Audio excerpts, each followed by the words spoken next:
Hello and welcome to Sound Financial Bites. I'm Paul Adams, CEO of Sound Financial Group, and a man who's very happy that you're listening to this podcast today. We are so appreciative of our listeners. We appreciate all of you. Something I did not mention in our last episode, but I just want as a reminder to all of you, take a moment, give us a review on iTunes. It makes a big difference for the podcast. And if you just take a screenshot of that from your phone or your computer, email it to us at info@sfgwa.com. Give us your mailing address, and we will send you, while supplies last, a copy of Michael Michalowicz's book, Profit First. Or if you'd prefer, you could have a copy of Cape Not Required by Cory Shepherd, who's also our guest today. Put in your email which of those episodes you'd like. Cory, welcome. As always, back to Sound Financial Bites. Thank you. And, or you could have both books. I'll happily give away one of mine as well.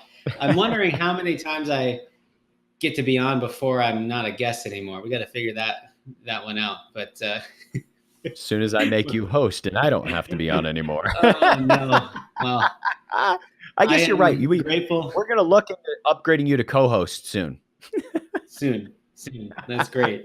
Well, I'm happy to be here, and we'll keep the gratitude train going. And just say, as I was listening to your intro, 110 episodes. Been around a lot longer than most podcasts now, and I'm just thankful for what is Paul's tenacious and unrelenting energy in keeping that going. Otherwise, we would not be here right now. So I'm happy to be a guest for at least one more episode because you are Uber host.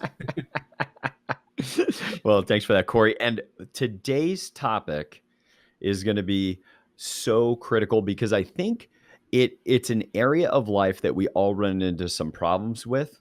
And it's the idea of the way that we collapse doing research versus doing web search. And we're going to talk about that, how it affects our finances, how it affects other decisions.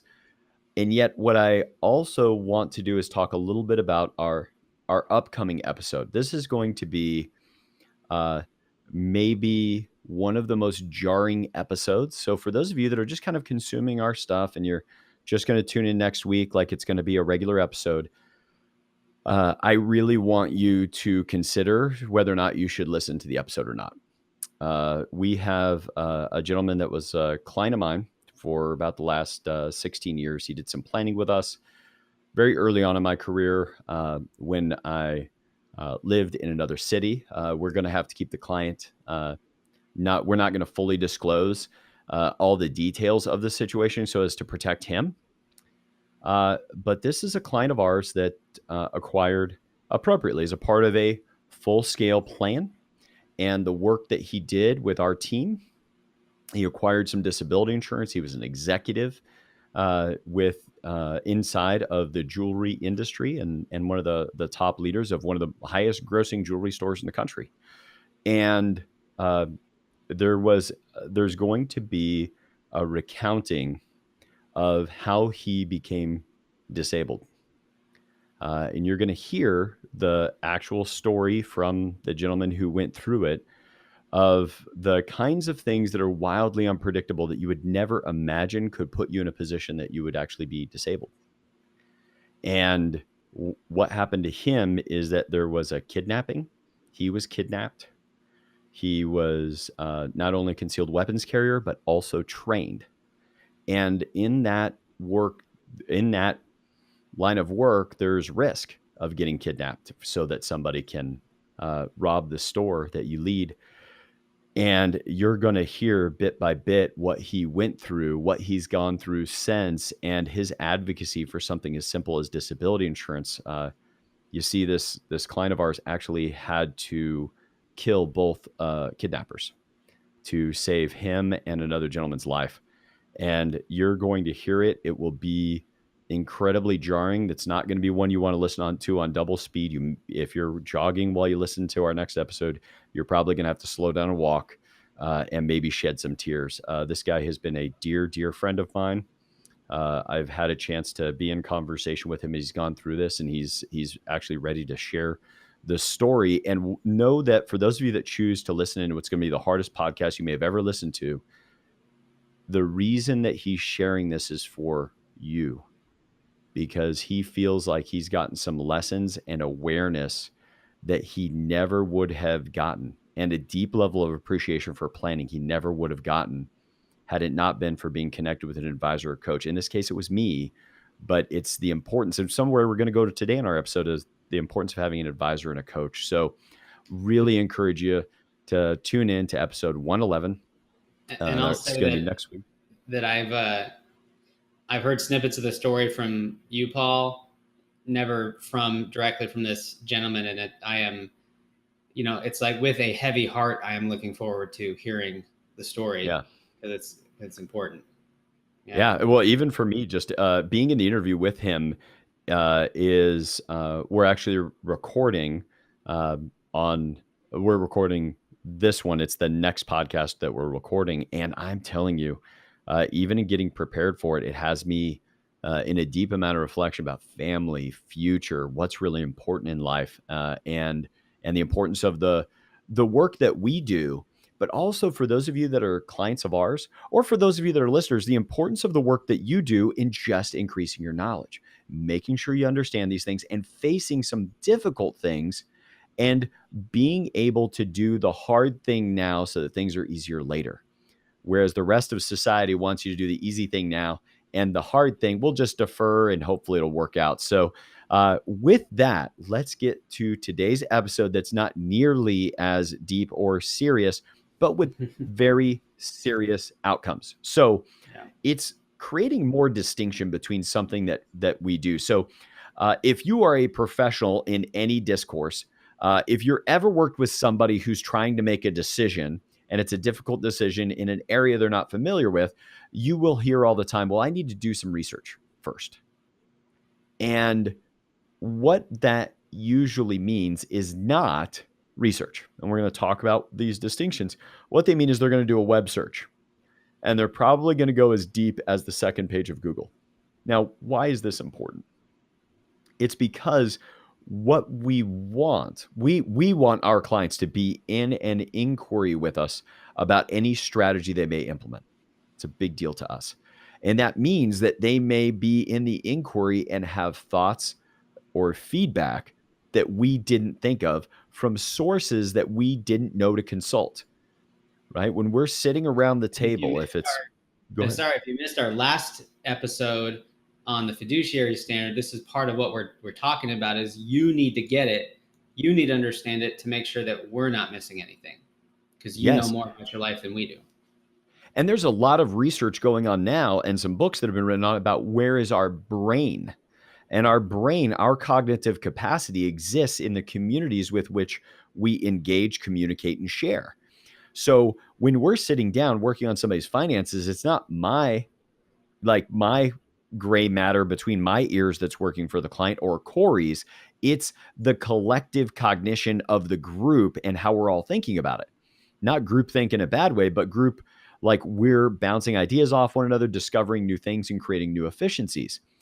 What stops that is if we go out to do research that's actually web search, and then we don't ground it like we need to go back and make a case.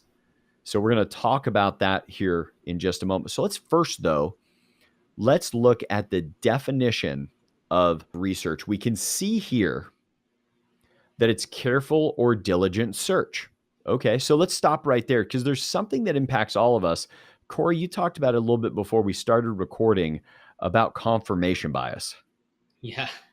Well, so I once, in a moment of weakness, I don't even remember the headline, but in my Apple news feed, I clicked on a People magazine article. I was like, oh, it's People magazine. I know, I feel bad. But then I kept getting prompts for other People magazine articles in my Apple news feed. So the thing we have to remember is that all these websites are trained in their algorithms to give us more of what they think we want to see so that we click more. So it's harder. Which is compounding. And that compounds our cognitive bias because we all have the same confirmation bias. That's not unique to the internet. We showed up with it. It's just that all of these tools, I heard an interview with Elon Musk the other day, that what causes us to engage further in technology is whether or not it has limbic resonance.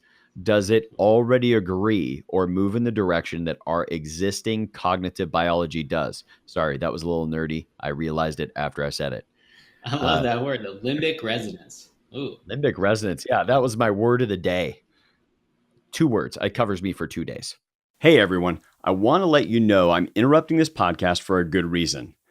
If you're someone who's enjoying this podcast, if our philosophy is helping you better think about money, then this offer is for you.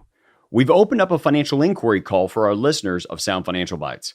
Our financial inquiry call is 15 minutes where one of our team will ask you some key questions, understand your concerns, and if appropriate, schedule you for a philosophy conversation with myself or Sound Financial Group's president, Cory Shepherd. If you email us at info@sfgwa.com with inquiry in the subject, we will reply back to you with a link to our team calendar so you can schedule a call at a time that's least invasive for you. Even if we're not a fit, the team member having the call with you will point you in the direction of resources we have that can help you in whatever the next step for you in your financial journey is. Now back to your podcast already in progress. So that confirmation bias is known as confirmation bias, or also called confirmatory bias or my side bias, is the tendency to search for, interpret, fable, and recall information in a way that conforms to one pre-existing beliefs or hypothesis. Now, if you watch at all our current public discourse around politics, you see cognitive bias everywhere. And that is certainly the case as it relates to confirmation bias, compounded by whatever searching you've done before, ads you've clicked on. When you search, you're getting all of that present in that feed that you search for. So when we do research, what we want, number one, the first definition is careful or diligent search, which I think most of the times when we say we're going to research something, what we mean is we're going to go look out on the internet and see what we see. That's the web search. But if we do what we're going to do quickly, yeah, first page. Maybe deep research would be the second page of Google, deep web search. But you're right. And then next is studious inquiry or examination, especially investigation or experimentation aimed at the discovery and interpretation of facts, revision of accepted theories or laws in the light of new facts, or practical application of such new revised theories or laws. And then third is the collecting of information about a particular subject. So by the way, right there, this is not the decision-making mechanism. This is the information gathering mechanism. Big difference. That's where I think people get most hung up, is they feel like, well, I think this is what we actually all go through without thinking about it. This is not meant to offend anybody because I've seen me do it. So this is not any admonition of anything you all would do. And I don't just mean on your finances. It could be something as simple as somebody recommends a new way to do your driveway, like a new way to handle the concrete that you've never heard of before, and it makes you uncomfortable. What you should be doing is actual research, not just web search. So let's talk about what would be the difference between the two and why research is not the decision-making mechanism. We'll get to that in a minute. So when we do web search, we've got confirmation bias working against us. We also have what we're hearing by definition in the web search is the most popular things. So if somebody's showing us something new and innovative, or something that's not for the common person, then the web search is going to fail us because it's tailored to, well, Cory, just talk about maybe average incomes, what top 1% looks like, all that. So our audience gets some centering on if you're listening and you're between 300,000 and $1.5 million of income, which is where not all, but most of our clients live. If you're a listener that's kind of above that range, you're not like everybody else who might be reading the internet where they're trying to attract eyeballs. I mean, when most of our clients are in that upper range of income, and the median income in the country year to year hovers somewhere in that $40,000 range for a household. Like in a website that's got financial articles is probably writing those articles and publishing ones that they think the most people would click on because they're getting paid per click or for advertising. So depending on your situation, it may be nearly impossible to find an article that actually applies specifically to you. It's at least worth a good question. Is this article written for someone in my position or someone at a different time of life, different income level, etc.? Well, and I've got to tell a personal story of this is pre the ubiquity of Google.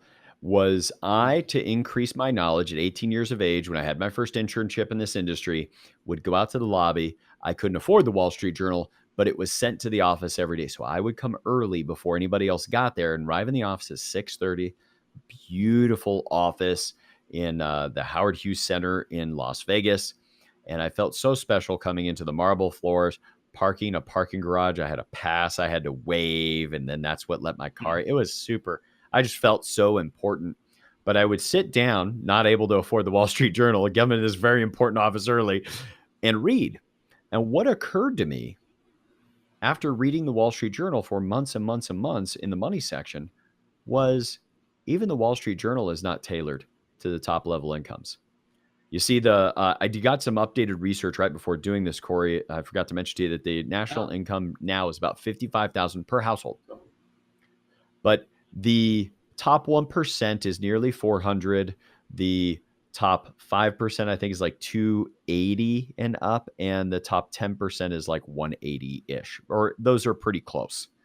And the thing is, I'm reading the Wall Street Journal, and in the advice articles, it's talking about contributing to a Roth IRA. Now, even back then, you could not put money in a Roth IRA. I think the limit was $120,000 a year of income you could be making to be able to put money. It's like, wait a second. Even the Wall Street Journal, the one you would think is targeting the highest income people, is offering advice to use a tool that if you make over 120,000, I think it was at that time, you couldn't contribute. And that was when my eyes were opened to the fact that the media's job is to get the most eyeballs for the most amount of advertisers in the chosen demographic where they're going to be able to charge the most. That's it.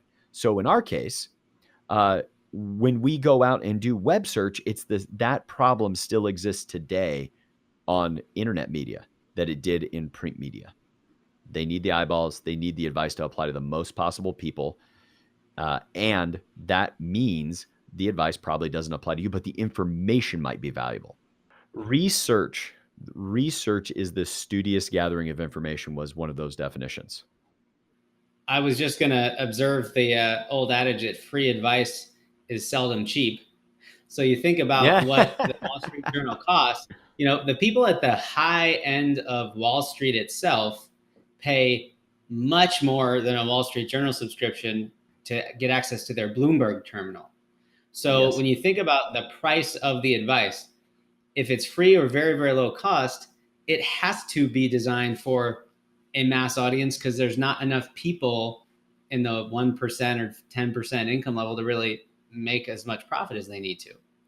And for that matter, as you browse things on the internet, or you browse things in a magazine, or you browse financial entertainers that have radio shows, whatever, you are not the customer to that entertainer, that writer. Who's paying them? You're not. Who's paying them is the advertiser, the banner ad, the whatever. Here's the thing. The information still may be valuable. Its strategic implementation in your life may not be. So let's take an example that an advisor comes to you and says, hey, I think despite you making more money, I think you should do a backdoor Roth IRA.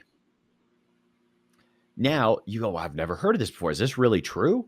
And let's say you have that little moment of doubt. Now, by the way, any advisor, or what I would say, they need to be an advisor or financial coach like we are to our clients, but any advisor you might engage, if when you give critical feedback, if you get defensiveness, opinions, or platitudes in return, be cautious.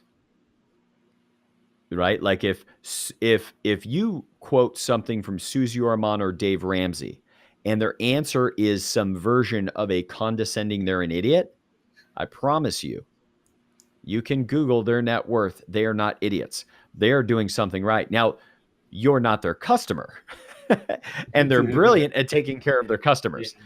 In fact, your viewership of podcasts, newspapers, and that's what they sell their advertisers. That's why we don't have an outside advertiser on this podcast, because I don't want to have to worry about something we say on this podcast upsetting an advertiser. I just want to do the best that Cory and I can with our guests to scratch at the surface of what everybody accepts as true and give you a different insight.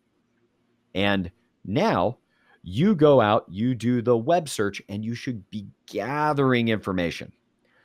If that advisor said backdoor Roth IRA and you said, I don't know if that works, and you bring, and let's say you found something like, well, I don't think it works because I have other IRAs and it's going to trigger something called the pro rata rule, and I don't know what in the heck that is. All you have to do is capture those things, that there's some kind of problem called the pro rata rule. Do we have a strategy to navigate around that? I might even ask my CPA if I should do it. And then if I'm going to gather that opinion, information valuable, opinion for strategic purposes from somebody that hasn't seen all of the financial information your advisor should be seeing before he makes a recommendation, that opinion might be valuable, but you may need to ask why. I don't think you should do Roth. Why? And just ask why 2 or 3 times. And then take those answers back to your advisor coach and now work through them, because your advisor, like we talked about in our last episode, should be centered on, you should be centered on as being your own fiduciary, indisputable math and independent scholarship. Indisputable math, independent scholarship should be the standard. So you gather all the information, and then you can go back with questions about, does it work given these other things that I've discovered? If what you do is, let's say you gather that information, let's talk about avoiding the cognitive bias. Let's say the advisor you're working with says you should own whole life insurance. Make some recommendation around that. And you feel like you've got some gap in knowledge or you're not sure. So you go out and do a web search. What you may want to do is you might search whole life, see what comes up. Well, you probably find first page of Google is a bunch of companies trying to sell whole life, if that's all you search. If you do whole life versus term, you will find other articles that are sometimes making a comparison of whole life versus term. Now, I can tell you from personal experience that there are times that those same articles that came up in whole life versus term search are actually comparing universal life or variable universal life or equity indexed universal life, or, as my mythical product I like to talk about, reverse nuclear split dollar equity indexed flexible universal life, because these marketing departments come up with crazy things to call them. Crazy, yeah. And then they're comparing that to term. So by gathering that information, you can bring it back to your advisor and say, hey, what about this? And it's very easy for the advisor to go, actually, that's not, they're using this more general term called permanent insurance. That's not what we're talking about. Or, and then they can produce additional clarity, and you might choose to go do more web search as research, meaning we're going to gather all of the facts. We're going to be copy and pasting domain names into a Word document for our next meeting with our advisor. We're going to make sure we have some amount of understanding, and then we're going to search the opposite to try to avoid the cognitive bias. So we might say whole life insurance bad, and then we might search whole life insurance good. So we get a little bit of both sides. Now, here's the problem with this. This is work. Doing, if you told your advisor you're going to do some research, or your CPA or whoever, your attorney, when they made a recommendation, it's pretty darn easy to just, like, on the drive over while you're stuck at a long stoplight, I don't recommend this, to Google whole life insurance and get white coat investor says it's no, or whatever. Then that is where you go, like, I looked online, looks like some stuff's bad, I just don't want to do it. That is not how you should make decisions for your own sake. If you're going to be your own fiduciary, you should be able to go back to that advisor and make the case for why not to do it. Because whether you make a decision to do something with your money or you make a decision and not do something with your money, either way, you made a decision. Was it well informed, well researched? And then last but not least, remember, the research is not the decision. I alluded to this earlier. The research is not the decision. So if the research is not the decision, what is? The analysis is. So let's just look at the definition of analysis here. Analysis, thank you, Merriam-Webster, is a detailed examination of anything complex in order to understand its nature or determine its essential features. A thorough study. 2, a separation of a whole into its component parts. Definition 3 is the identification of separation of ingredients of a substance. Not so applicable here, but when we get to mathematics, the fourth definition, it really comes home. Proof of a mathematical proposition by assuming the results and deducting a valid statement in a series of reversible steps. That is how you make the decision. You have to. So, Cory, if I may, not to put you on the spot, but could you walk through, let's say a client finds an article and they say, well, you know what, when we've done all this work, everything else, I want to implement this, but I don't want disability insurance. They said I did research, but they may have just done web search. And it looks like life insurance companies make a lot of money on disability insurance. Now that we pause right there, or an umbrella policy, fill in the blank. Usually our experiences, clients just say they did the research and they found this, but they don't bring us the citing. So if somebody went as far as to bring you the citing for something like that, how would you start to unpack it in a way that meets this definition of proof of a mathematical proposition by assuming the result and deducting a valid statement by a series of reversible steps? So first we want to ask them, like, what is your ideal outcome? What is your end goal in mind? If their end goal is to make sure that insurance companies make as little money as possible, then perhaps not getting disability insurance is the thing to do. But it probably isn't their main goal in life to minimize revenue of insurance companies. Their main goal in life is probably to have a long, happy, successful career, make the money they need so their family can do the things they want to do and have a good life. So then we'd say, okay, if that's our end goal, what are the things that might get in the way of that? Well, one is not being able to do the job to which they've received training or grown in the career that's earning them the income that they're earning. So we say, okay, what are the alternatives? What are the costs?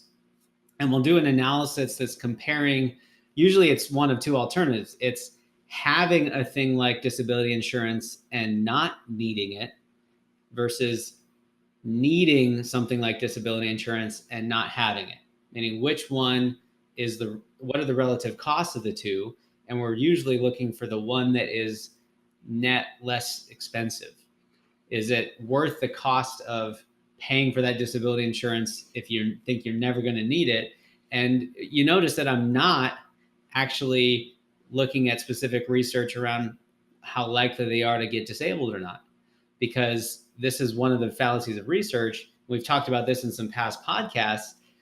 For individuals, risk is different than institutions. An insurance company needs to know how likely it is for a person to get disabled, like 1 in 3, 1 in 4, or some of the numbers that they'll come up with, because they just need to get it right over that pool of people. And then their math works out and they can make a profit. But for an individual, that kind of research isn't actually helpful, because for us, it's a 0% chance of becoming disabled until it becomes a 100% chance, because we just did. And our likelihood of becoming disabled is not constant. It changes over time. Me, in this instant, it's nearly as close to 0 as we can get. The second I walk out on the street, more dangers are coming at me. Something could happen. So our risk of something like that is changing.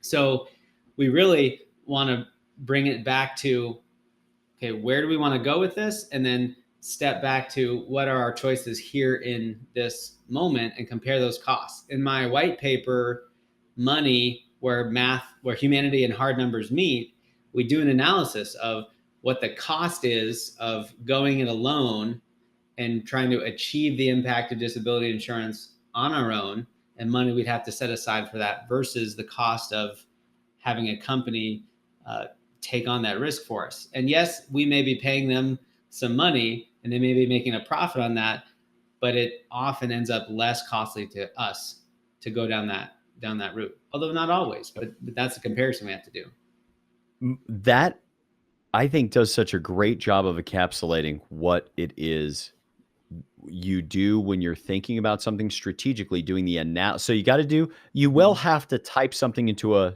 search engine to begin to gather information, part one. But when we're doing research, web search and research are not synonymous. So now if we're going to do research, that means we need to read.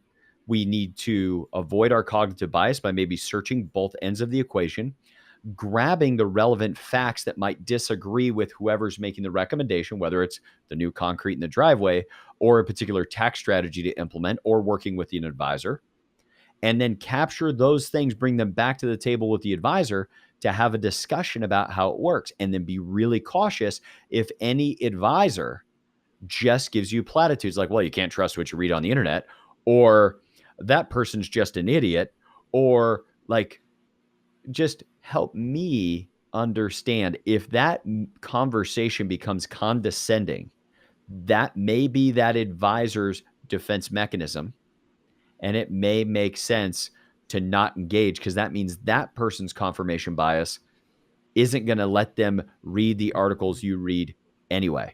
I remember we were working with a large client who has about 8 figures of net worth, and brought us in and paid us our consulting and design fees to actually do some work that maybe wasn't being done by this. It's one of those big names in private wealth management groups that you would know the name of. And when we did, I remember having to talk to the client after several meetings with this other team that were somewhat combative. And I had to say this has to do with their confirmation biases.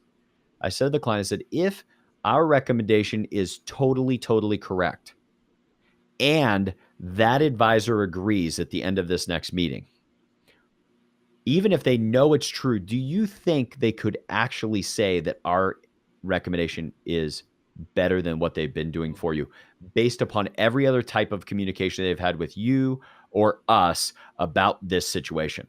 And the client kind of went, well, no.